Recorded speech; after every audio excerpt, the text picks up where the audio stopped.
बेगुनाह इमरान खान जेल में बैठा रहेगा, अब उसको 5 साल मजीद कैद रखें, पाकिस्तान ठीक नहीं हो सकता। Bring him out, help Pakistan, help yourself. हमारी चमकती इकोनॉमी को गिरा दिया।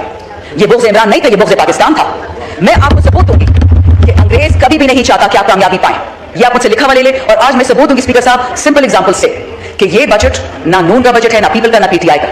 ये दो मौरूसी खानदानों का बजट है, और आप देखेंगे कि अगर इसने पाकिस्तान में तबाही नहीं फेरी, अगले साल भी बजट होगा, अगले साल हम भी होंगे, आप भी होंगे। मैं आपको मिसाल देती हूँ।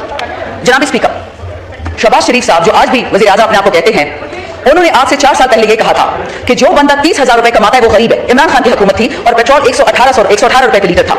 आज वही पेट्रोल 400 रुपए से ज्यादा एक लीटर आ गया, और शहबाज शरीफ की हुकूमत और जरदारी साहब की हुकूमत कह रही है कि जो बंदा 8,400 रुपए कमाता है वो गरीब है, लेकिन जो 8,500 कमाता है वो गरीब नहीं है। यानी 4 साल पहले जो 30,000 कमाता था वो गरीब था, लेकिन आज इस तबाही के जमाने में जो 8,500 कमाते हैं वो गरीब नहीं है।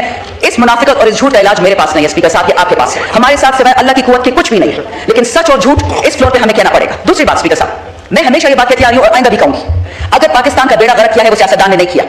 पीपल्स पार्टी हो, नून लीग हो, पीटीआई हो, जेवाईएफ हो, एएनपी हो, हर पार्टी में सियासी वर्कर है, पाकिस्तान का सच्चा दोस्त है, लेकिन पैसे ये लेते हैं, पैसे हम वापस देते हैं। मैं आपको एक मिसाल देती हूं स्पीकर साहब, मैं सिर्फ आपको ये पैसे इकट्ठा करने का तरीका बताती हूं।